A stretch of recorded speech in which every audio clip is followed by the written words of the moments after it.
So I like to start these conversations by by sharing something that you have posted online. So here's what I have for you. I got this from your Instagram. I believe it is an excerpt from your book, which we're going to talk about today. But here's what you say. For those of us who grew up without any real connection with, or in some cases, awareness of Christianity, there is nothing normal about it. We don't see a cross and think Jesus. We see a cross and see the letter T. So you came to faith, Aaron, as an adult. Talk to me about what that journey was like to you. How did you become a Christian? Well, that could take up our whole entire time if we're not careful. But the shortest version that I can give is that you know, obviously didn't grow up with any sort of real significant background with Christianity at all. Didn't go to church. Didn't do that. I knew a few people who um, would mention that they went to like catechism classes and stuff like that, but it all sounded really boring and they were not happy about it. So I didn't press. But but when after I graduated from college in a couple years after that, a friend of mine from school, he had become a Christian, and he just out of the blue, back in the days of MSN Messenger. And so for some of the younger listeners, that's something that predates texting and and direct messages in our social media feeds and stuff like that. But he just messaged me and was like, "Hey, this is, we've got this dinner discussion thing called Alpha at my church. The person who was supposed to come bailed at the last minute. Would you be, you and Emily, who's was my girlfriend at the time, who's now my wife, um, was like, do you want to come?" And so, to my surprise and to his, I said, sure. I signed us up, and I promptly forgot what I had signed us up for. So, aside from dinner discussion thing at Adam's church, and so went there the first day. They're like, "Welcome to the 10-week Alpha class." Okay, wait. I have to ask you. Wait. So was there any apprehension in your brain, or maybe there was just nothing? Like I'm going to a church, so there was just nothing. I'm just gonna go do this thing. And there was nothing that was like, this is weird. So you didn't have you didn't have any like bad bias or good bias. It was just a blank slate for you. Um, I mean, I had some negative stuff that I'd picked up from surrounding culture and media type things, but because I didn't have a ton of firsthand experience that was directly connected uh to Christians and their faith and practice. It was just more like, hey, I'm going to spend some time with my friend. He wants to do this thing. That's fine. Um, yeah. And so I went, and we were both very shocked when she said 10 weeks. And my friend was sure that every single week that we were not coming back, but we kept coming back every single week. It didn't take, which I think was the disappointing part for some people, because there's always someone who's like, okay, I'm gonna, who professes faith in Jesus at some point during this experience. And that just wasn't me, and it wasn't Emily.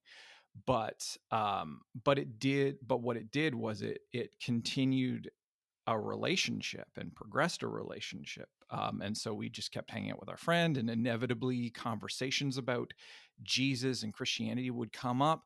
And that all came to a head one day in the early spring of 2005, when I'm sitting on my couch, and I'm just thinking to myself, I like my friend. And I like making fun of my friend, because that's what friends do, is they make fun of one another. Um, so perfectly logically, my decision was, I'm going to go and buy a Bible so that I can read it and make fun of my friend. And so I walked down the street 2 blocks from my house. There happened to be a Christian bookstore back when those still existed.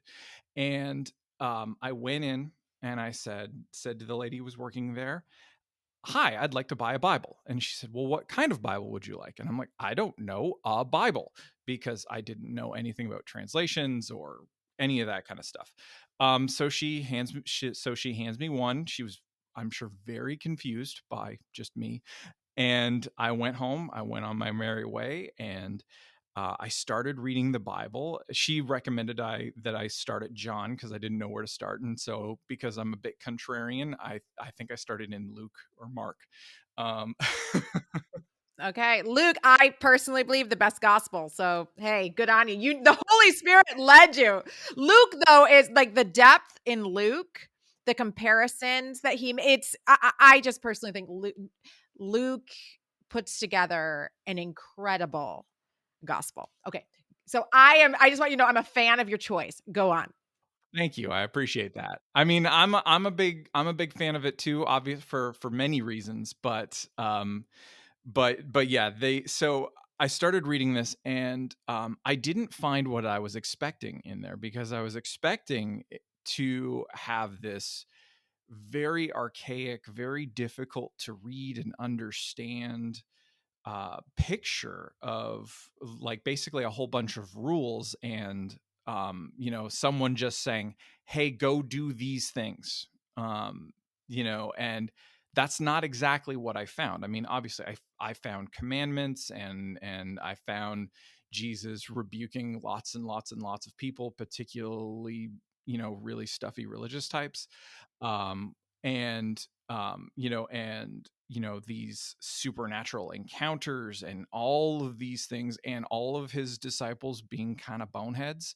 And so it was just like, okay, this is interesting, this is different, because it wasn't that picture that even the little bit of interaction that I had with stereotypes of Christianity had helped form an idea of. And so as I kept reading, um, I kept coming back to, okay, what do I do with Jesus? And that ultimately, uh, through a lot of different experiences that, again, would take way too much time for us to get into to on the show today, ultimately led to this night 18 years ago, where I knew I had to ask Jesus to save me. And so I did, and he did. And um, in all of that too, and I'm glossing over so much, but uh, about 12 seconds before I asked Jesus to save me, Emily had asked Jesus to save her too. And so we both, we both did this, and we looked at each other and said, okay, so now what? And that's really, and that led to, ultimately, to where I am today. But it was a very long process of um, figuring out everything about what it means to be a Christian, how to actually grow and develop in my faith, how to interact with other human beings in light of my faith, how to engage with the world around me in light of that faith as well. And it's an ongoing process, as we all know.